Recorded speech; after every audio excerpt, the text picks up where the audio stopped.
전능하사 천지를 만드신 하나님 아버지를 내가 믿사오며 그 외아들 우리 주 예수 그리스도를 믿사오니 이는 성령으로 잉태하사 동정녀 마리아에게 나시고 본디오 빌라도에게 고난을 받으사 십자가에 못 박혀 죽으시고 장사한 지 사흘 만에 죽은 자 가운데서 다시 살아나시며 하늘에 오르사 전능하신 하나님 우편에 앉아 계시다가 저리로서 산 자와 죽은 자를 심판하러 오시리라.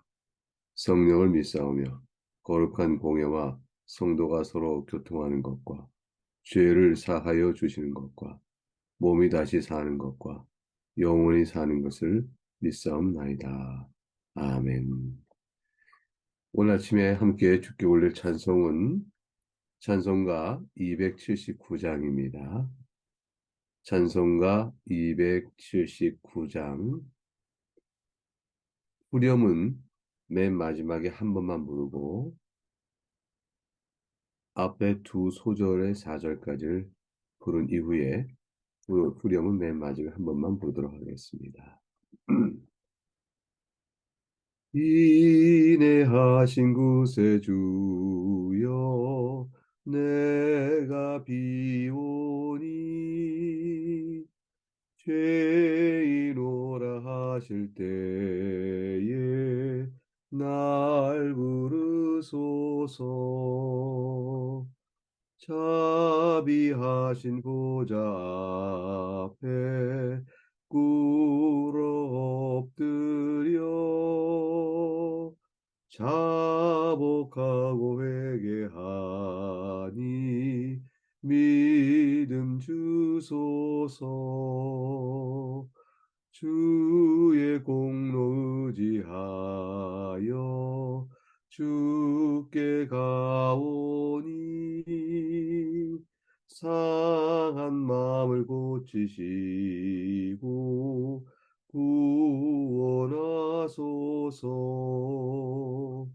만복 근원 우리 주여 위로하소서.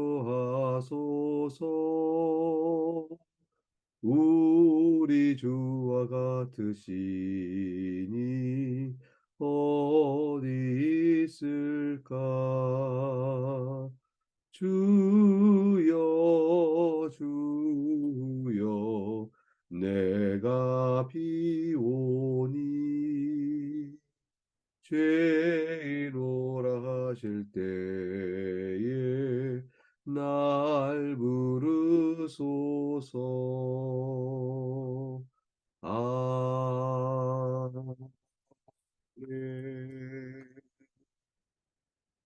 오늘 함께 살필 주의 복된 하나님의 말씀은 열왕기상 18장 1절에서 15절까지 말씀입니다. 열왕기상 18장 1절에서 15절까지 말씀은 내용을 살피면서 그때그때 읽으며 주의 말씀을 듣도록 하겠습니다. 18장을 시작하는 이 맥락은 어제 본 17장부터 이어지는 흐름 속에서 분명한 한 대조를 보여주고 있는 내용이죠. 어제는 하나님의 긍휼과 자비가 사마리아에게도 미쳤습니다. 그것은 놀라운 하나의 영적인 대조를 보였는데 하나님을 섬기지 아니하고 바알을 섬기는 우상 숭배의 아주 뒤틀려버린 타락한 영적 양상을 보이는 그곳, 그에서도 더구나 이방 땅 시온에서도 이렇게 됩니다. 국왕 이스라엘 옆에 붙어 있는 이방 땅 시온에서도 하나님의 긍휼이 미칠 때 그것도 과부로 있는 그 당시에 비참한 여인이 형편이 어려운 여인이 하나님의 종 엘리야를 공개하는 아주 놀라운 일들을 보이고 있습니다. 이것은 대조였죠.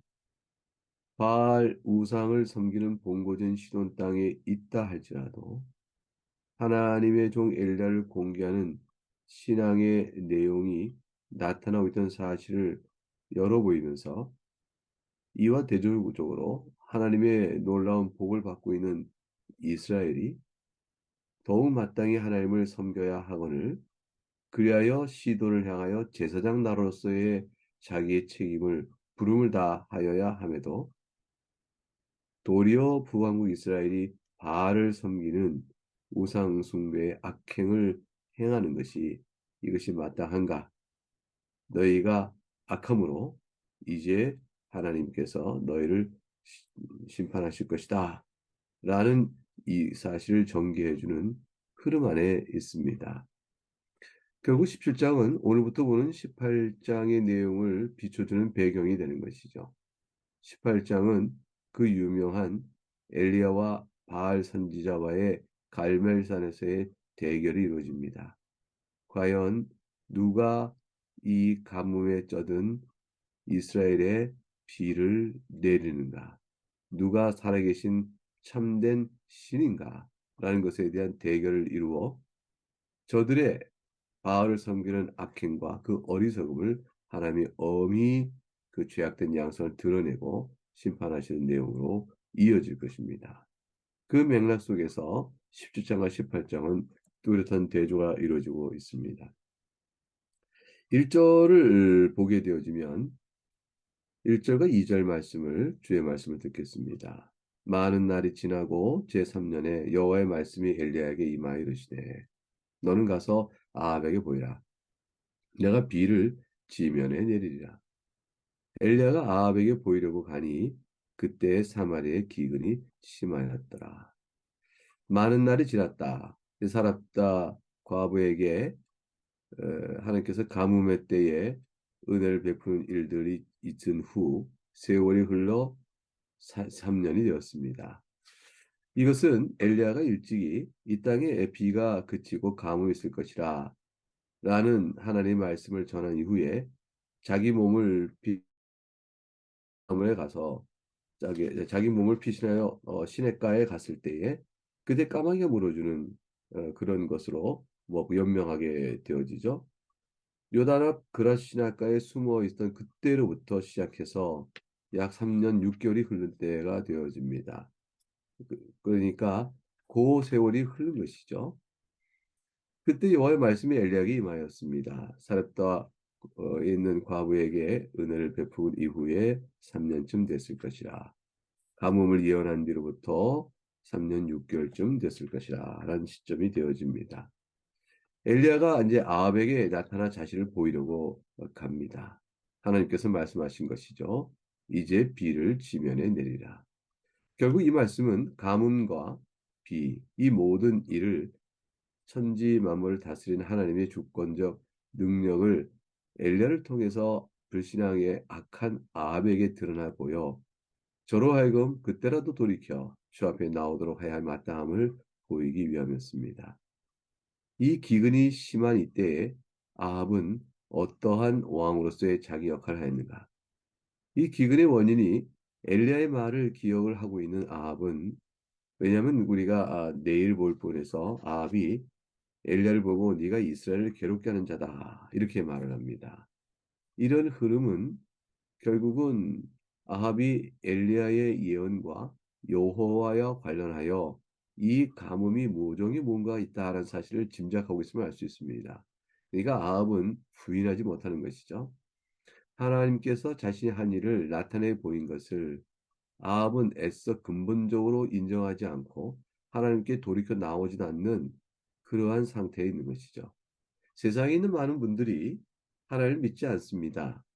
그것은 하나님께서 자신을 나타내 보임이 없으셔서가 아니고 하나님이 계시겠다. 이 정도면 하나님이 계신 거 아니겠는가? 라는 사고를 조금 더 진전시키지 않는 것이죠. 그 생각이 압박을 받을 만한 증거들이 있어도 그 증거를 보통의 정당한 사고 절차에 따라서 사고를 진전시켜 주님을 계신 게 맞다는 합리적인 추론이라도 결론을 내리는 그런 과정 속에서 신앙으로 전환하기를 마음속 깊은 곳부터 거부하기 때문입니다. 그리하여 불신앙의 그 쓴 뿌리부터 하나님을 믿지 않고자 하니 아합이 꼭 그와 같은 것입니다. 엘리야의 말을 들어 여호와 하나님의 일일 것이다 라고 생각하여 엘리야를 이렇게 네가 이스라엘 괴롭게 하느냐 이렇게 말하고 있는 아합이 자신이 섬기는 바알에 대한 집착과 그 신앙의 그 틀 속에 죄악에 빠져서 도무지 엘리야를 보고 그로 하여금 여호와 하나님께 나아가 엎드려 기도함으로 회개하여 기도를 청하여 이 일을 해결하려 하지 않습니다. 그러니까 이스라엘 왕의 왕됨의 부름에 대한 근본적인 그 거역이죠. 하나님께서 이스라엘 왕으로 세운 그 자에게 구하는 것이 무엇이겠습니까? 이제 아합이 어떻게 하는 것인가를 보겠습니다. 3절부터 4절 말씀을 읽겠습니다. 아합이 왕궁 맡은 자 오바댜를 불렀으니 이 오바댜는 여호와를 지극히 경외하는 자라. 이세벨이 여호와의 선지자를 멸할 때에 오바댜가 선지자 100명을 가지고 50명씩 굴에 숨기고 떡과 물을 먹였더라. 사랑하는 교회 여러분, 이 시대에 그 아합의 시대에 오바댜가 있었습니다. 오바댜는 여호와를 지극히 경외하는 자였습니다. 어떻게 그 아합 시대처럼 어둡고 우상 숭배로 쩌든 시대에 오바댜 같은 인물이 있을까요? 하나님의 은혜로 어느 때라도 하나님 믿는 백성이 있는 겁니다. 그래서 엘리야 시대에 바알에게 무릎 꿇지 않은 자 7천 명을 남겨두었다라고 성경에 기록된 바로 그 중에 한 사람. 여호와를 경외하되 지극히 경외하니 그 심령 깊은 곳에서 목숨을 두려워하지 않습니다. 그러나 지혜로운 사람이었습니다. 그래서 섣불리 목숨을 잃고자 하지는 않지요. 근데 오바댜가 마음으로 하나님을 믿을 뿐 아니라 그가 행위로 자기가 참으로 큰일을 했으니 이세벨이 여호와의 선지를 멸할 때에 그래서 엘리야가 도망을 간 것이죠. 피한 것입니다. 가뭄을 선언하고 과연 가뭄이 나타날 때 이세벨은 여호와를 선지자를 죽이고자 하고 속히 찾아서 다 멸하며 우상 숭배 천지를 만들고자 그렇게 했을 때에 오베데가 선지자 100명을 가지고 50명씩 굴에 숨기고 떡과 물을 먹였습니다. 얼마나 오랫동안 이 일을 할 수가 있을까요? 어느 때쯤에는 오바댜도 한계가 올 것입니다. 어느 때까지 숨어서 일을 다 할 수 있을까요? 어느 때까지 어느 때쯤인가 또 드러나게 될 것입니다. 이런 위태로운 순간에 오바댜는 하나님을 경외하며 우상 숭배의 그 쩌든 암흑 속에서 빛을 발하는 그러한 하나님의 성도였습니다. 하나님은 이때에도 부활자를 구하십니다. 오늘 이 시대에 다 반기독교적이며 윤리와 사랑하는 세계를 이해하는 실상들이 전부 타락해 있습니다. 점점점 신학의 소명을 받고 목회를 하고자 목사로 오는 사람들이 점점 말라갑니다. 이스라엘 땅에 가뭄이 들어 물이 없듯이 이 땅에 이 나라에 교회의 일꾼이 되어 주의 영대를 목양할 말씀의 종으로 헌신되어 부름받는 자가 점점 적는 것입니다. 부름을 받으면 내려놓고 올 수 있는데 부름을 받는 자가 그렇게 적어지고 있는 이때에 그때라도 그러나 사랑하는 여러분 없는 것이 아닙니다. 모두가 다 신앙을 하고자 교회를 섬기는 종이 되고자 하는 이런 헌신의 일이 없는 이때에 하하 싶지만 이때라도 오바댜 같이 부름받는 소수는 계속 하나님께서 부름을 받아 불러 교회 일꾼으로 양육해야 하십니다. 어두운 시대에 성도가 없는 것 같습니다. 불신앙을 핑계할 만한 충분한 사유가 있습니다. 세상이 다 하나님을 떠나니 내가 어떻게 하나님을 믿는 신앙을 지키겠느냐? 세상이 다 신앙을 안 하니 내가 어떻게 신앙을 갖겠느냐? 등등 어떤 일이든지 세상이 다 선교를 나가지 않을 이때 내가 선교를 나가겠느냐? 세상이 지금 교회를 개척하지 않을 이때 교회를 개척하겠느냐? 세상이 다 하나님께 등 돌릴 때 내가 하나님을 향해 얼굴을 돌이켜 나갈 수 있겠느냐? 어떤 핑계를 다 된다 할지라도요. 하나님이 부르시는 종은 있는 겁니다. 여호와를 경외하는 자 오바댜도 있었고 7천 명이 있는 겁니다. 아합이 오바댜에게 이르릅니다. 5절부터 말씀을 봅니다.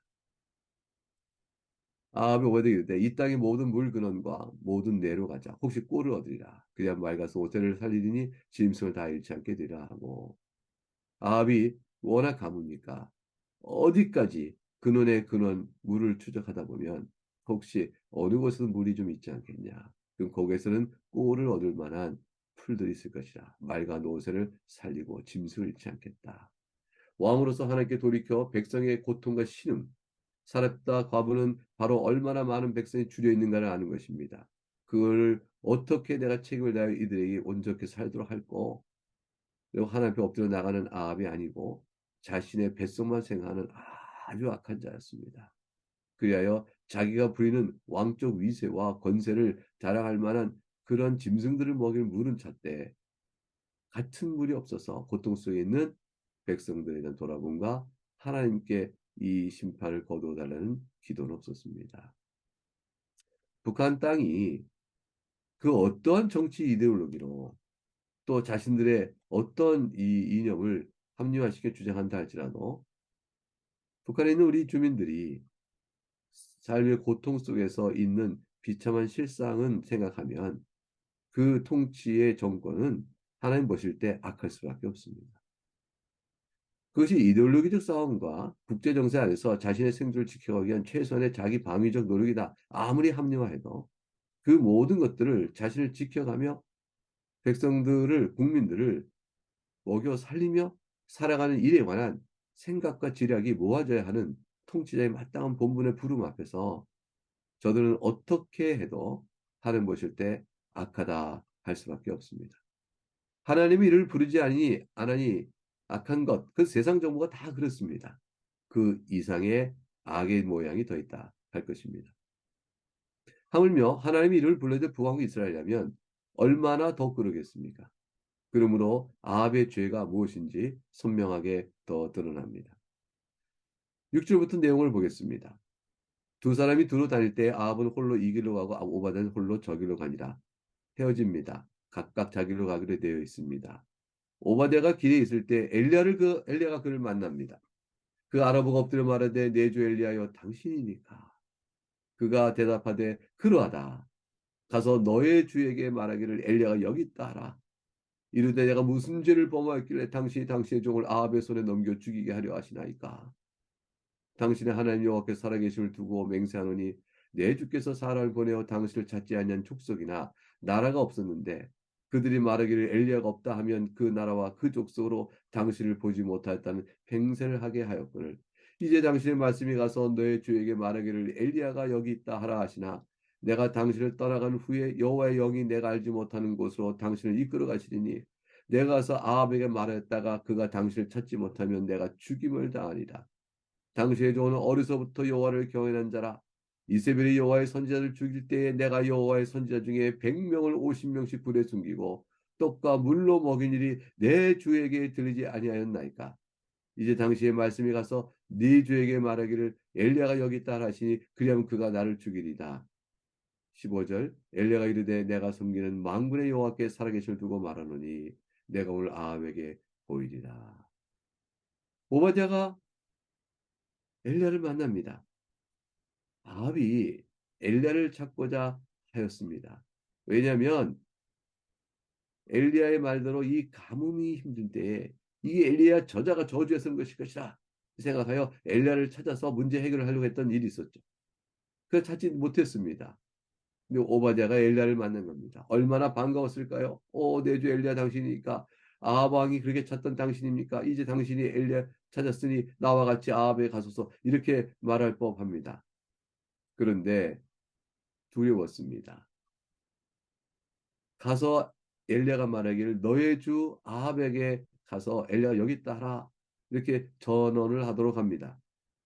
여기서 흥미로운 것은 오바댜가 여호와를 깊이 크게 경외하는 자였지만 너의 주에게 즉 아합에게 이렇게 말하고 있는 내용은 그 당시에 왕권과 왕권 밑에 섬기는 관리라는 이것을 말하는 것이죠.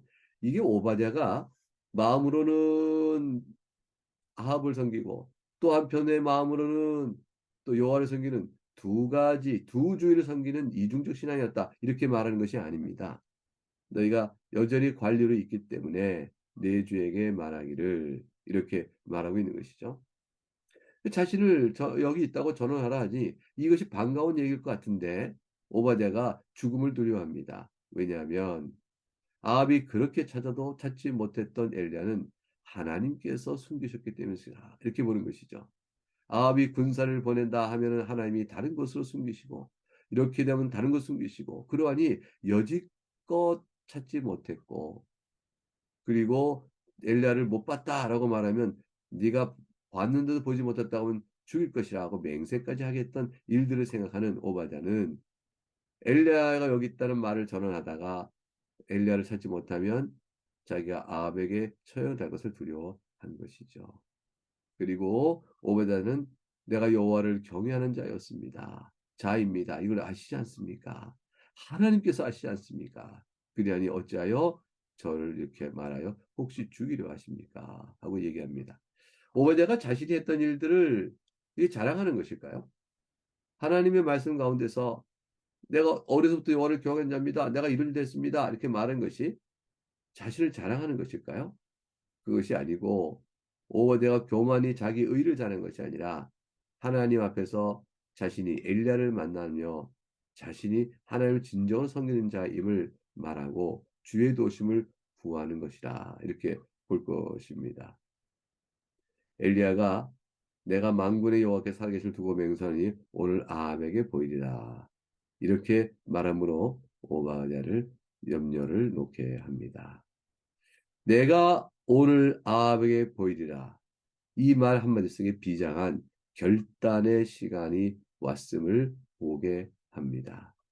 가뭄이 있을 것이다. 이렇게 말했던 엘리야가 지독한 가뭄에 시달리는 그 상황 속에서 그것도 1년도 아니요, 2년도 아니요, 3년이요, 6개월이 더 지난 그때쯤에 아합에게 모습을 드러냈을 때 아합이 자신을 향하여 어떤 반응을 보일 것인가를 알고 있습니다. 결단코 아합이 엘리야를 보자 그 앞에 엎드려 여호와께 나를 위하여 기도하시오, 이 이스라엘을 위하여 기도하시라고 말할 자가 아니라는 것. 진노로 그의 칼로 엘리야를 치러 나올 거라는 사실을 잘 알고 있습니다. 그러나 아합에게 나타날 것을 말합니다. 이제 만군의 하나님께서 가서 비를 내릴 것이라 했으니 누가 살아계신 참된 하나님인가? 그것을 드러내어 아합을 돌이켜 회개할 기회를 주되 끝내 돌이키지 않으면 심판이 있을 것을 말하는 책임을 엘리야가 받게 된 겁니다. 엘리야는 엘리야 이전에 그 어떤 인물과 좀 구별되는 부분이 있죠. 그는 선지자의 대표입니다. 이와 같이 하나님 말씀을 죄악된 백성에게 전하는 선지적 역할을 해나가는 그 선지적 사역의 대표성으로 구약의 첫 번째 선지자처럼 대표성으로 엘리야가 서게 되어집니다. 이제 그는 오늘 아합에게 보이리라. 이 말은 세상에 있는 모든 죄인들에게 또 하나님을 믿지 않고 방종하며 악에 있는 자들에게 하나님께서 그의 종을 세워 또 교회를 세워 세상을 향하여 나를 나타나겠다. 라는 말씀과도 오늘날 우리에게 적용점이 되어집니다. 우리는 엘리야처럼 아합의 왕권 앞에 고난을 당하고 두려움을 얻는다 할지라도 하나님 말씀, 살아계신 하나님을 믿고 그 하나님 의지하며 세상을 향하여 하나님을 나타내 보이는 자로 늘 서 있다는 사실을 잘 기억하고 살아가야 할 것입니다. 오늘 하루의 삶을 살면서 여러분의 하나님 앞에서 고단한 삶, 가뭄으로 인하여 고통받는 그런 삶이 여러분에게도 어떤 모양으로든지 있을 것이라 생각합니다. 사랑하는 여러분, 주를 향하여 인내를 갖고 하나님 편에 굳건히 있으며 예수 그리스도의 이름 안에서 베푸신 은총을 바라며 살아가시는 여러분들 되기를 축복합니다. 같이 기도하겠습니다. 살아계신 하나님의 이름을 의지하여 주의 말씀을 악한 세상에 드러내기를 두려워하지 않고 굳건히 자기 부름과 소명을 다해가는 엘리야의 모습, 그러나 그를 보내어 북왕국 이스라엘이 돌이키기를 또 바라시며 또 이끌어가신 하나님의 선하신 사랑, 그것을 깨우치기 위하여 살았다 가본 그 이방의 본거지 안에서라도 불론의 사랑을 베푸신 하나님 아버지, 이제 아합왕의 그 악한 죄가 낱낱이 드러난 때가 앞에 남아 있습니다. 하나님 아버지, 언젠가 세상을 다 심판하실 그날이 되어질 때에 이와 같이 모든 교회와 믿는 사람을 증언자로 삼아 저들의 악이 드러나고 심판하실 때가 될 터인데 오늘 그 가운데 이 한 세상을 살면서 사마리아에 내리는 지독한 가뭄의 때와 같은 인생 때를 곧 걷는 우리 사랑하는 성교우들이 있을진데 하나님 도우시고 사랑하는 데 붙들어 주셔서 오늘도 찬성하며 기도하며 나아가는 하루를 주께서 복 내려주시기를 빌고 원합니다. 우리 가운데 몸이 아픈 자를 고쳐주시고 회복의 은혜를 더하여 주옵소서. 상한 자, 피로를 따라 주 앞에 엎드는 자를 살펴주시고 불쌍히 여겨 주옵소서. 감사하고 우리 주 예수 그리스도 이름으로 기도하옵나이다. 아멘. 주님 같은 기도를 함께 올리겠습니다. 하늘에 계신 우리 아버지, 이름이 거룩히 여김을 받으시오며 나라가 임하시오며 뜻이 하늘에서 이루어진 것 같이 땅에서도 이루어지이다. 오늘 우리에게 일용할 양식을 주시옵고 우리가 우리에게 죄 지은 자를 사하여 준 것 같이 우리의 죄를 사하여 주시옵고 우리를 시험에 들게 하지 마시옵고 다만 악에서 구하시옵소서. 나라와 권세와 영광이 아버지께 영원히 싸움나이다. 아멘.